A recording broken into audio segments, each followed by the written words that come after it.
Passamos já à comunicação do professor Jorge Álvares Yagues sobre política e populismo e depois abrimos para questões no final.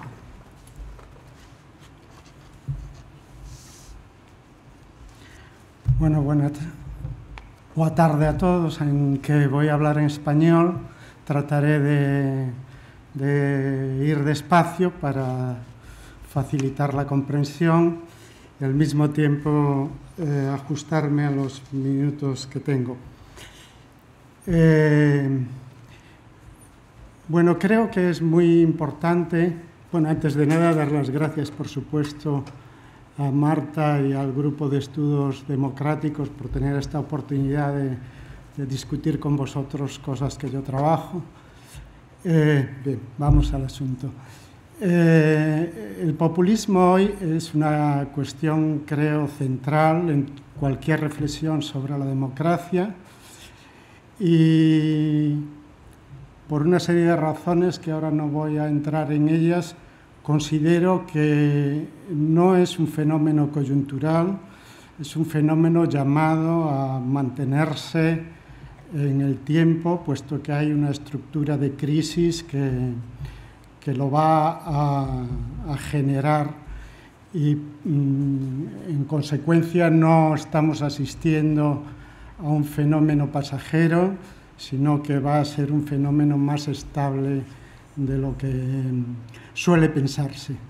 Bien, el populismo suele decirse que es una categoría muy confusa, muy borrosa, que no tiene una definición clara, pero la verdad es que después de decenios de estudios, tanto desde el campo de la politología, desde el campo empírico de las ciencias sociales, como desde la propia filosofía política, pues me atrevería a decir que el populismo no es una categoría tan difusa como se pretende. Otra cosa es cómo se utiliza este término en los medios de comunicación, en los journals y todo esto, pero no, desde luego, en el plano teórico. No es menos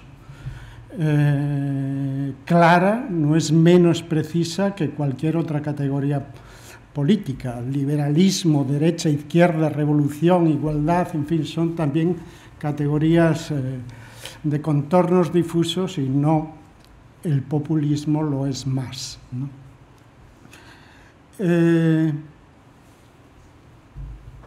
Hay una diferencia, es verdad, muy grande entre los movimientos populistas, no solo entre los que hoy se dan, por ejemplo, los movimientos populistas latinoamericanos, si los comparamos con los movimientos populistas, sobre todo de corte xenófobo, racista, excluyente, como son la mayor parte de los movimientos populistas que se han dado en Europa.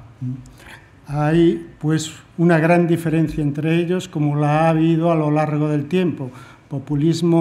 El populismo existe desde finales del siglo XIX, pensemos en los farmers americanos o en los narodniki rusos, pues hasta hoy. Por lo tanto, es verdad que hay una diversidad enorme de movimientos, unos urbanos, otros campesinos, etcétera, unos de un carácter más radical y otros más derechista, pero el caso es que creo estamos en condiciones de poder dar cierta precisión al manejo de este concepto político que es el populismo. Me atrevería a sostener que podemos hacer un modelo conforme a unas características que serían las siguientes.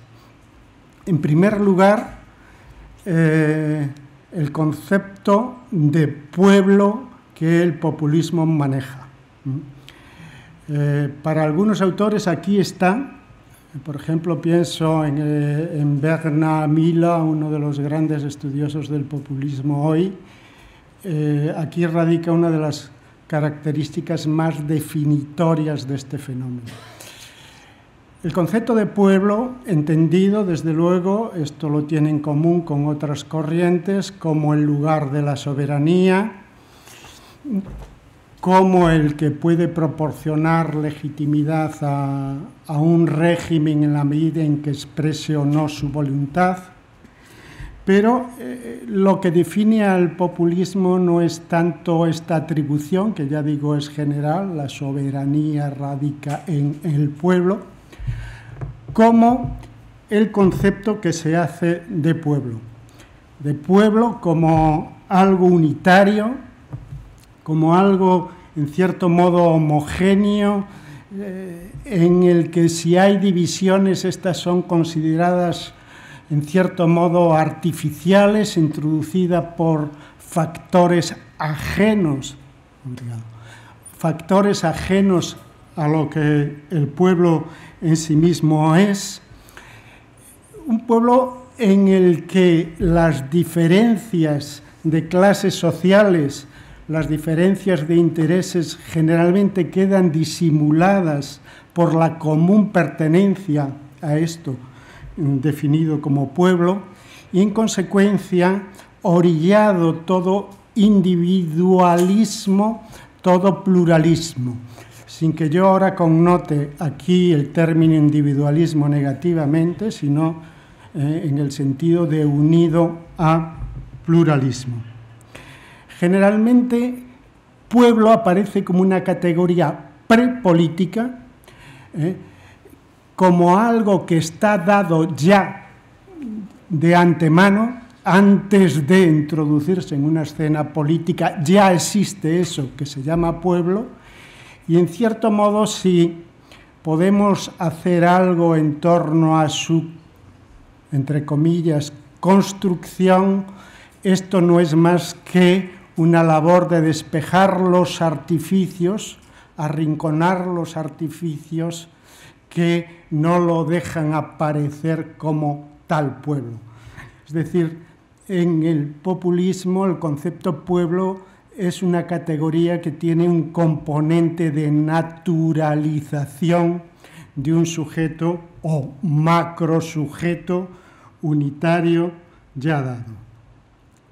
Bien, este pueblo, así concebido, se sitúa, esto sería una segunda característica, se sitúa dicotómicamente, binariamente frente a lo que sería una élite, a lo que sería una minoría, que no está mejor definida que lo que es el pueblo, puesto que si el pueblo decíamos que está conformado por muchas clases, esa división se tiende a disimular. Esta élite que aparece enfrentada al pueblo tendría las características opuestas a las del pueblo. En cierto modo aparece como un afuera del pueblo o como algo que traiciona de algún modo en su propia existencia al pueblo mismo.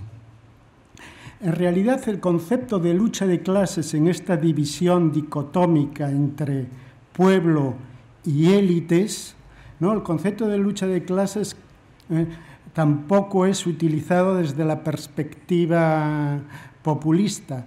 Este enfrentamiento no es un enfrentamiento de una clase o clases frente a otra, puesto que el concepto de pueblo aparece definido apolíticamente como algo ya dado, como algo ya previo. La contraposición a la élite es una contraposición no de derecha e izquierda. Estos conceptos aparecen en el populismo como conceptos artificiosos, como conceptos que dividen lo que de antemano es unitario, que dividen al pueblo por la política, que por lo general tiene una connotación igualmente negativa, como algo que se introduce para crear escisiones donde no debiera haberlas, ¿no? Por lo tanto, la contraposición no obedece tanto a una lucha de clases a un derecha-izquierda, sino una especie de arriba-abajo, de contraposición cuasi natural, ¿no?, en el que el pueblo quiere librarse de los que lo corrompen, de aquellos que lo maldirigen, etc. Bien, al mismo tiempo esta percepción no de lucha de clases, sino de una especie de contraposición entre élites y el resto, ¿no?, entre lo que queda fuera del pueblo y el pueblo mismo. Por eso se acusará a esas élites normalmente de servir a intereses foráneos y tal, sea esto real o no. Encaja con la perspectiva de que pertenecen a algo ajeno y por lo tanto se le atribuirá, tenga pertinencia o no, por lo general se le atribuirá, ¿no? La perspectiva es una perspectiva fundamentalmente moral, no política de lucha de clases, sino moral. Esto curiosamente ya lo criticaba Lenin al populismo ruso.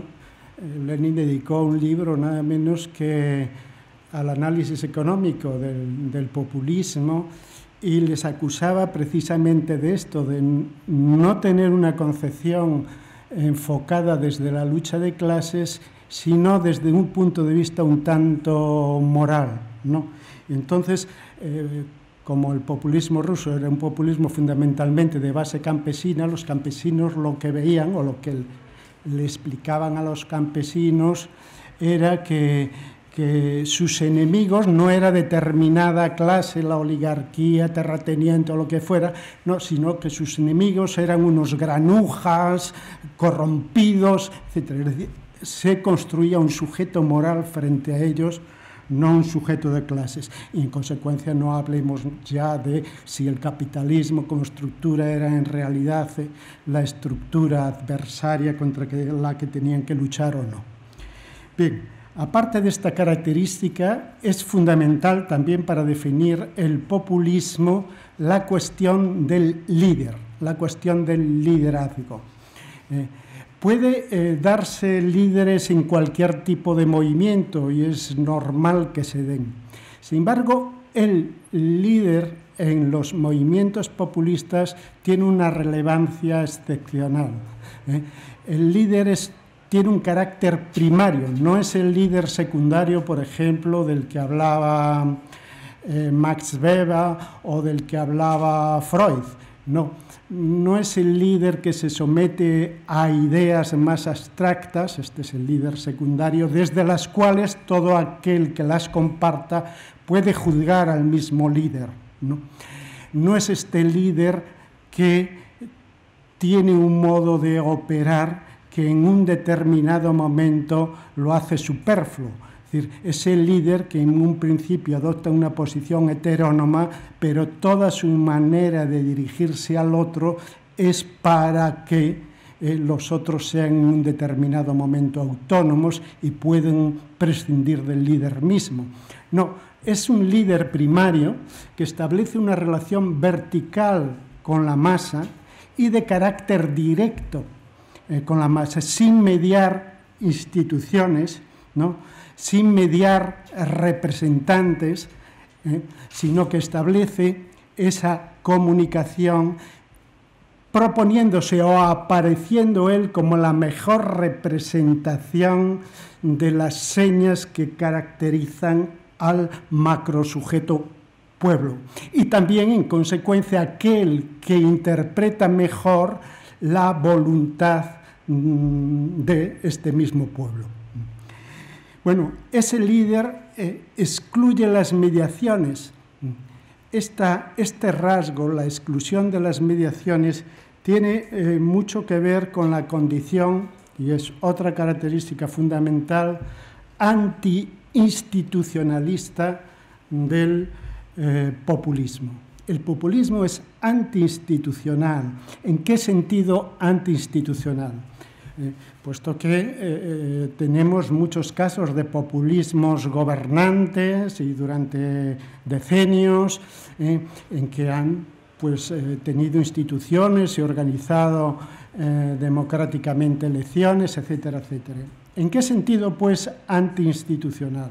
Bueno, pues en el sentido en que las instituciones no figuran como elementos neutrales, no instrumentalizables, que se rigen por procedimientos impersonales de carácter racional. Estoy, en cierto modo, utilizando la concepción weberiana de la institución en los modos de dominación que él denominaba racional, ¿no? Que es el modo de dominación que se puede dar en cualquier sociedad compleja desarrollada. No, sino que las instituciones son instrumentalizadas por parte del poder, que es decir, aquí fundamentalmente por parte del líder. Esa instrumentalización de las instituciones y, por lo tanto, el arrinconamiento de todo lo que es su propia procedimentalidad, su propio funcionamiento, ajeno a voluntades inmediatas, a voluntades concretas, este antiinstitucionalismo generalmente se justifica por un contexto de acoso de la oposición al gobierno populista.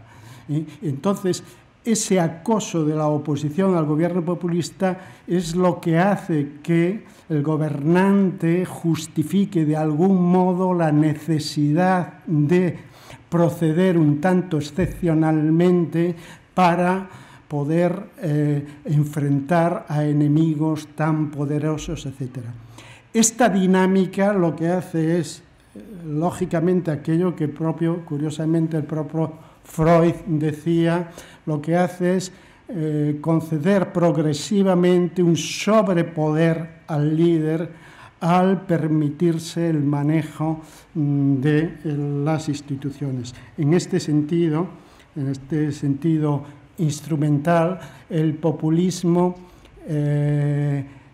suele ir parejo con cierto clientelismo, es decir, generador de una serie de clientelas que son las beneficiarias de ese uso institucional, y no menos suele ir asociado al populismo el paternalismo. Marta citaba a Kant. Kant solía decir que la peor de las tiranías, esto es el paternalismo, esta consideración del ciudadano como menor de edad. Bien, el paternalismo en el sentido de que el populismo utilizará las instituciones más allá de sus representados en función de la voluntad que en cada momento decida para enfrentarse al enemigo o para hacer el propio bien, solo por él interpretado de lo que es el pueblo. Bien, de ahí que el populismo necesite de la movilización constante. La movilización constante no ha de confundirse con la participación, con ciudadano activo. El ciudadano movilizado no necesariamente es el ciudadano participativo. Se necesita una movilización constante para poder también servir de justificación a ese sobrepoder que se va adquiriendo como a ese uso de las instituciones, ¿no? En este sentido, es coherente ese ciudadano movilizado con un elemento igualmente característico, que es partir de un sujeto ya dado en el que la deliberación, los medios de deliberación no cumplen papel alguno. Es decir, se considera que el pueblo ya está ahí, el pueblo ya tiene unos intereses dados, lo que tiene que hacer el líder es expresarlos y facilitar su cumplimiento. No se parte de la idea, que es la idea republicana por excelencia, de que es el propio pueblo, a través de sus instituciones, a través de sus espacios de deliberación, el que transforma las preferencias de primer orden, ¿no?, en la propia confrontación de argumentos. Y es ahí donde aclara cuáles son sus intereses verdaderos y quizá deje a un lado los que creía ser los verdaderos, modifique su orden de preferencias, se construya en esa deliberación como ciudadano, no lo sea ya dado de antemano. Bueno, todo esto no se da, y no se da en gran parte porque el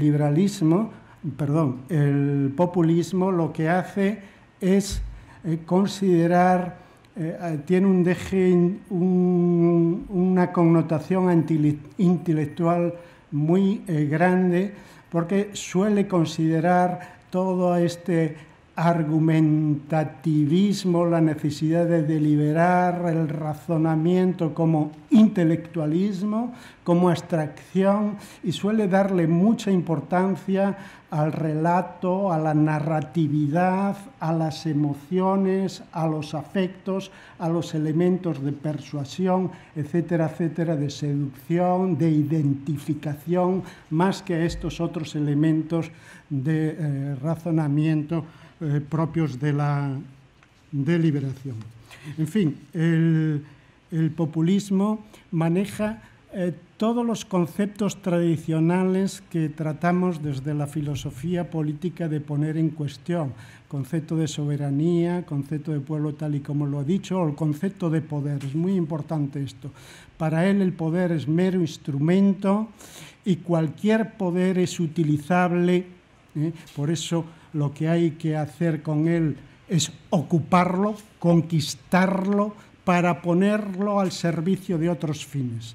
Esto es, el poder es algo neutro que puede ponerlo a su servicio aquel que lo tenga en sus manos. Esta es una concepción bien tradicional de poder, y por supuesto ese poder queda identificado sin más con el Estado.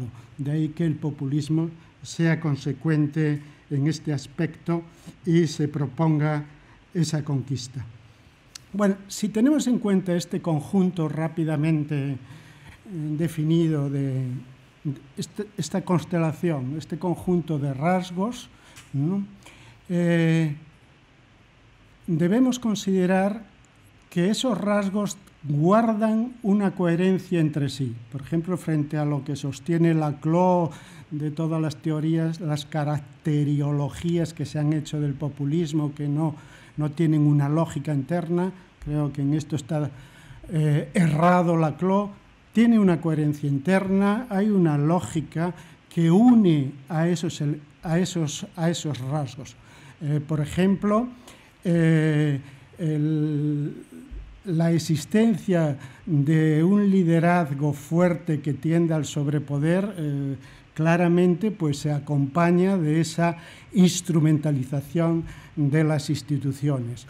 O el hecho de que este poder aparezca como un poder unitario, representante del pueblo, tiene coherencia de este concepto de pueblo en el que se disimulan todas las divisiones, que no hay pluralidad de representación, de representantes de los distintos intereses dentro de él, y que, por lo tanto, responde a una unidad de voluntad, siendo cualquier escisión o división considerada artificiosa.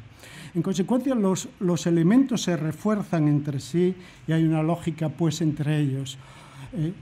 No quiere decir esto que en todo movimiento populista se den todos y cada uno de estos elementos. Lógicamente, es una constelación, lo que sí tiene que darse es la generalidad. Y, desde luego, lo que no puede ocurrir es que porque se dé un elemento, esto nos permita llamar ya a tal o cual movimiento social movimiento populista, que esto es lo que se hace a menudo. No, un elemento aislado puede darse en cualquier tipo de movimientos, cojamos el concepto pueblo o el concepto de líder o el concepto de antiinstitucionalidad, etcétera. Eso puede darse aisladamente a algunos movimientos. Lo que hace algo populista es que se dé una constelación de entre ellos. Bueno, si tenemos en cuenta esta constelación, podríamos ver que esta constelación, estos rasgos, son de carácter formal. Son de carácter formal. Esto es, estos rasgos no implican un contenido determinado. Un contenido determinado. Lo cual quiere decir, bueno, y ahí estoy obviando un poco toda la literatura. Si alguien quiere el texto, ahí la tiene, toda la literatura en la que esto se apoya. Hay muchos autores que sostienen esto. El populismo no se puede definir como una ideología con un programa concreto. El populismo es sobre todo un conjunto de recursos o es una dimensión política que pueden adoptar los movimientos. En una palabra, el populismo es forma.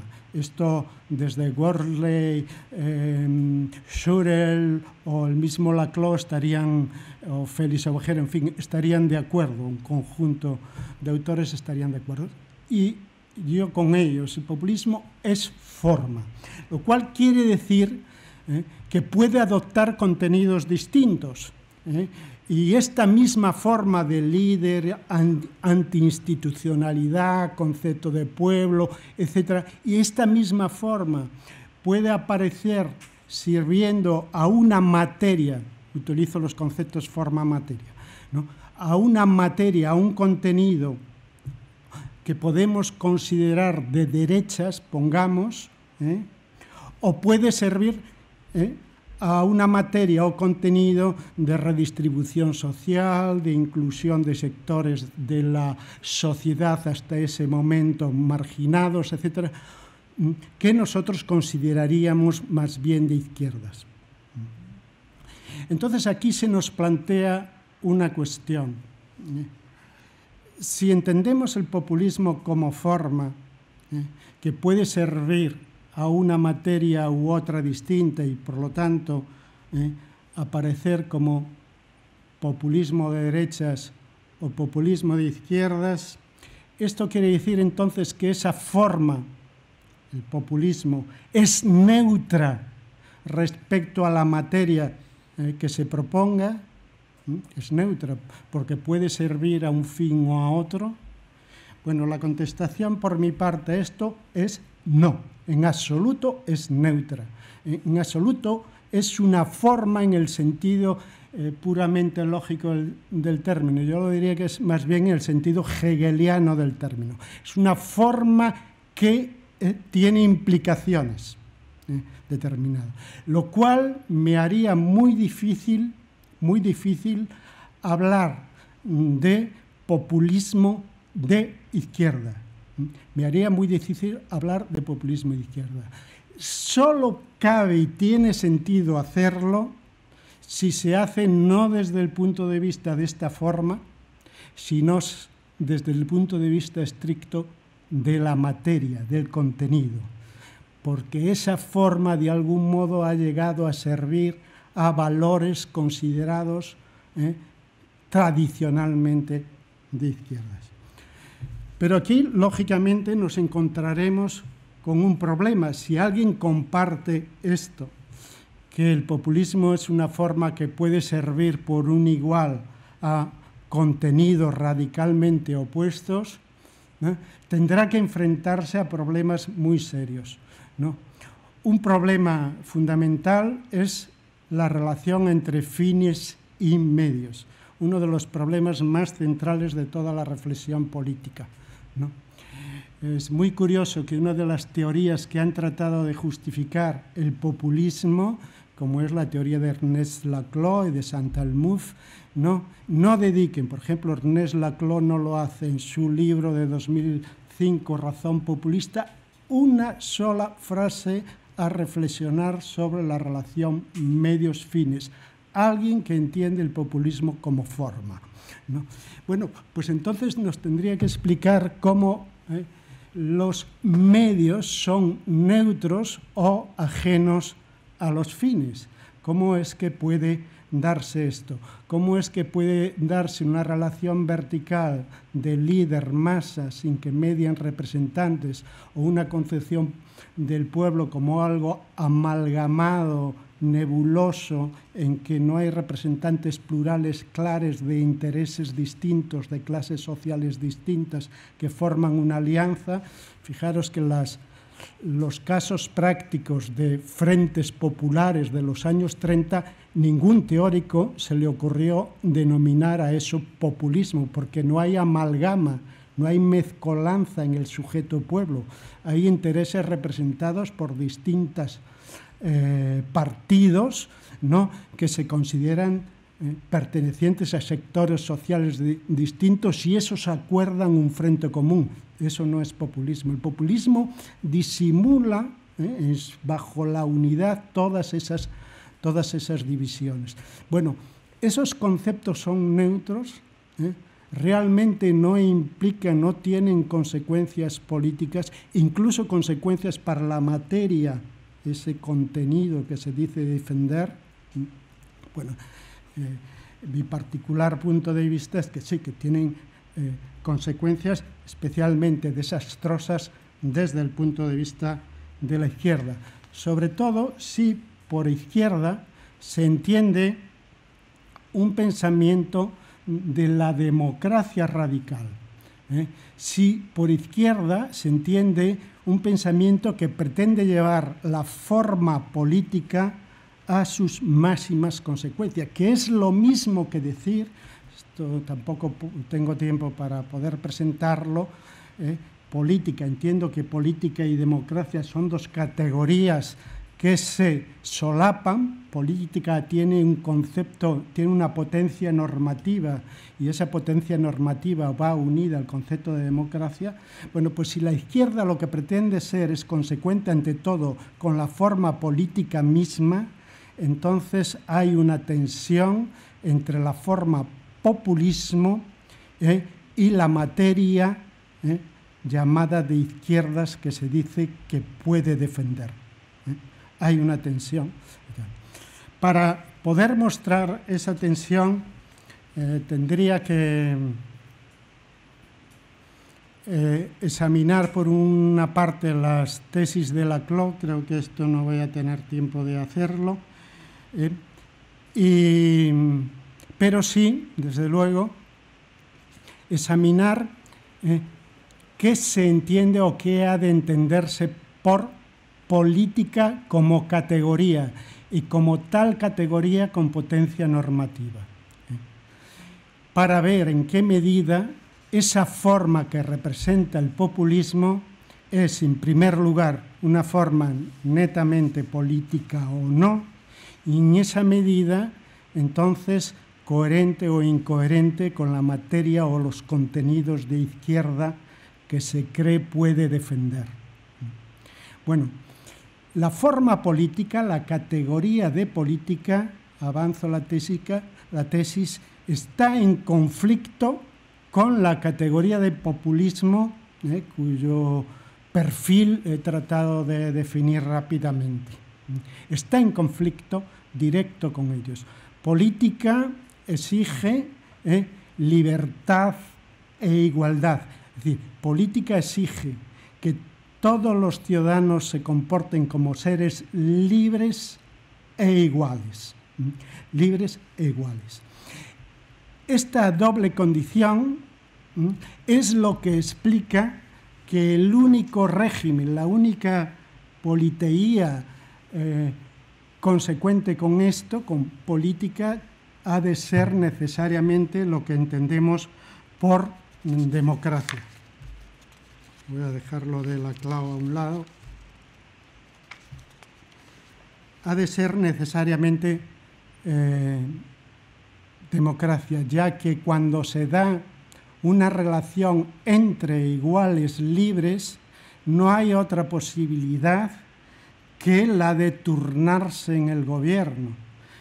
No hay otra posibilidad entre iguales que la del autogobierno, puesto que hay pluralidad y diversidad, entonces unos gobernarán en un momento y otros gobernarán en otro.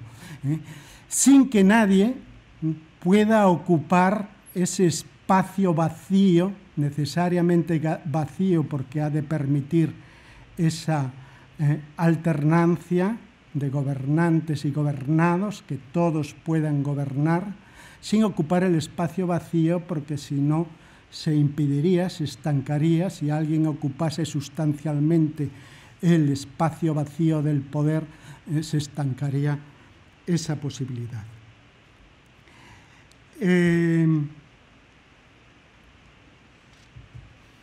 Es fundamental en la categoría de política el concepto de ciudadano definido por su condición activa. Es decir, el ciudadano no es un sujeto pasivo de derechos que obtiene en virtud de la residencia, del lugar en el que ocupa o de la pertenencia al pueblo, etcétera, sea el jus sanguinis o el jus solis lo que vincule al ciudadano con su comunidad. El ciudadano lo es en la medida en que participa, en que construye la propia comunidad, y lo hace fundamentalmente a través de la deliberación, a través de la autoconstitución de sus propios intereses con los otros. Si antes señalaba las características del populismo como con una coherencia interna, estas no son menos. Es decir, libres, iguales, alternancia de gobernantes gobernados, va de suyo unida a ciudadanos activos. Ciudadanos activos y ciudadano es una redundancia. Es decir, si no es activo, en realidad su condición de ciudadano es una condición ya deficitaria, ¿no? Bueno, cuando se habla de deliberación en la forma política, se habla de liberación desde el punto de vista de la polis, es decir, deliberación desde el punto de vista del bien general o deliberación desde el punto de vista de la comunidad. Esto no impide que tengamos distintos puntos de vista y una pluralidad absolutamente insuturable que no se puede nunca cerrar, una pluralidad de perspectivas. Pero solo admitiremos como razón justificada aquella que de algún modo quiera presentarse, lo sea o no, como universalizable. Es decir, como válida para la comunidad, no como válida para aquel que hace la propuesta. Es decir, el concepto de ciudadano excluye radicalmente el concepto liberal de ciudadano, excluye radicalmente el sujeto liberal, puesto que el sujeto liberal no autoconstituye sus intereses con los otros. El sujeto liberal parte ya de intereses dados, no necesita que esos intereses que traslada al escenario político sean universalizables, ¿no? Simplemente la política lo que tendría que hacer es conjuntar, agregar intereses diversos ya dados, no otra cosa. Queda excluida de la categoría de política en sentido estricto esta definición. Bueno, podría seguir señalando algunos elementos esenciales de esta categoría, entrando un poco más, iba a decir un poco más a fondo, en realidad no he entrado a fondo en ningún momento, bueno, un poco más allá de lo que es esa libertad cuando se dice seres libres, ¿no? Porque no es una libertad cualquiera, ni que es igualdad cuando se dice iguales. Pero dejemos esto por ahora. Con esto, por sí solo, uno podría ya ver que la forma populista definida y esta forma de política definida entra en conflicto. El sujeto movilizado, no deliberativo, que se rige por un líder de carácter primario y que recibe paternalista e instrumentalmente atenciones a través de las instituciones, ese no es el sujeto político. Ese no es el sujeto político. Que es lo mismo que decir, vale tanto como decir que ese no es el sujeto democrático. Ese es, sin embargo, el sujeto populista. En consecuencia, estas formas entran en tensión. Por eso, claramente, el populismo tiene rasgos netamente antipolíticos, a veces apolíticos, o deficitariamente, si somos un poco más moderados en la calificación, deficitariamente políticos. Deficitariamente políticos por esta concepción del ciudadano, deficitariamente políticos por esa concepción de las instituciones, deficitariamente políticos por esa concepción del macrosujeto que elimina individualidades y pluralidades, pueblo, etc.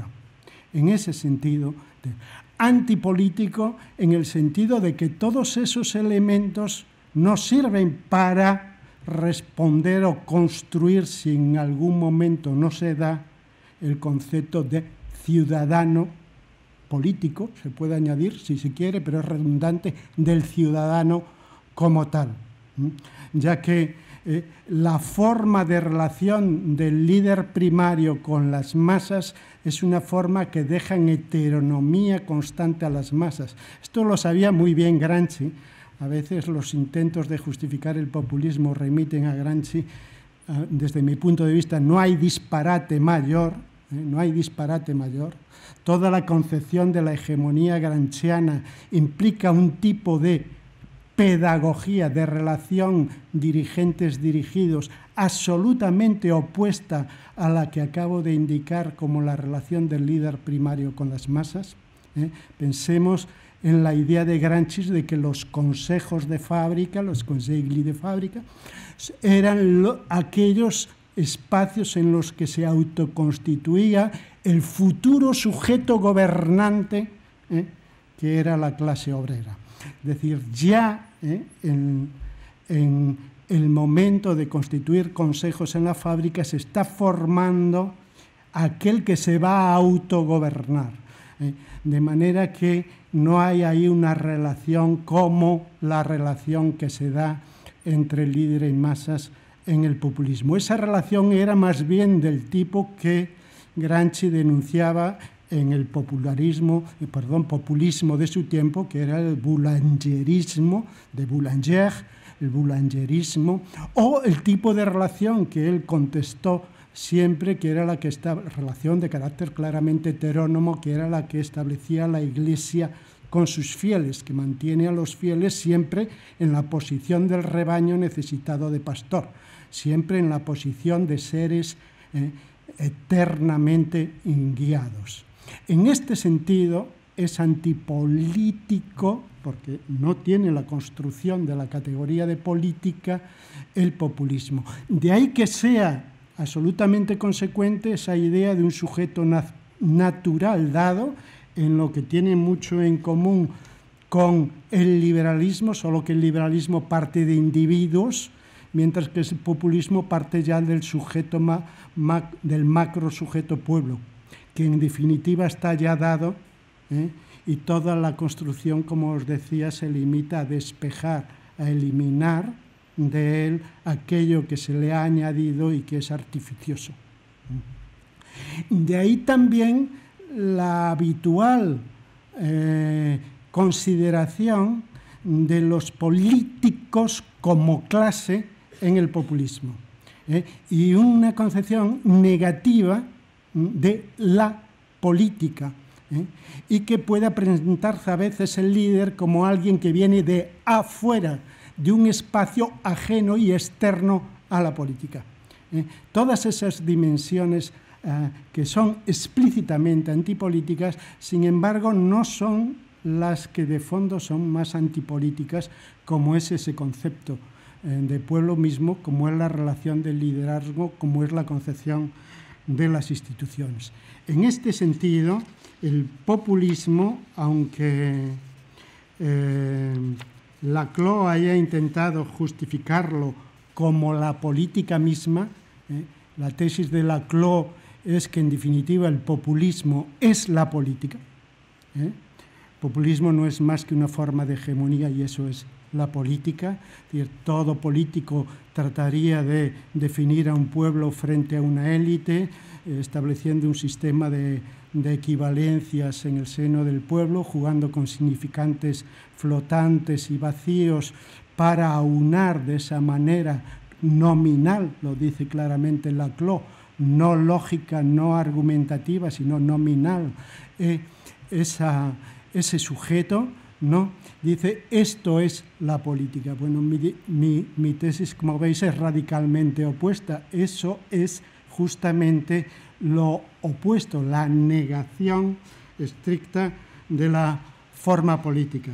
Podría decir, para terminar, puesto que mi tiempo se acaba, que hay dos claras formas, y las dos utilizadas por la derecha, de concepción deficientemente política, si no abiertamente antipolítica, de la forma de gobierno, o diremos de la forma política. Una es la liberal, la política como tecnocracia, la política como gestión.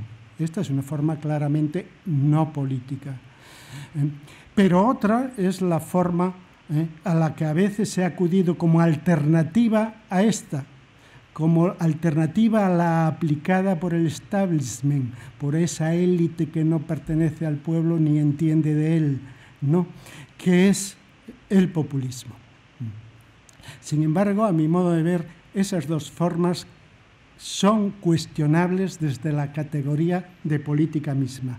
Y esta categoría solo tiene una traducción posible, que es aquella categoría con la que nació, ya que han surgido, genéticamente han surgido a la par política y democracia. La única traducción que tiene la política como forma es la democracia radical.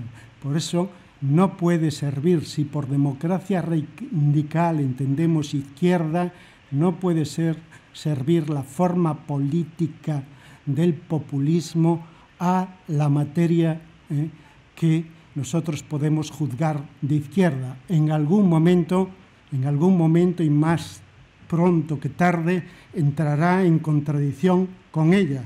La forma entrará en contradicción con el contenido. Lo único que cabe en la izquierda es la unidad de materia y forma, la unidad de la forma política que exige como respuesta la democracia radical y entendida en una de las líneas que apuntaba Marta como forma de vida, que era como se entendía tradicionalmente en Grecia el término politeía, ese que luego hemos rebajado traduciendo por régimen o por constitución. No, politeía era toda una forma de vida.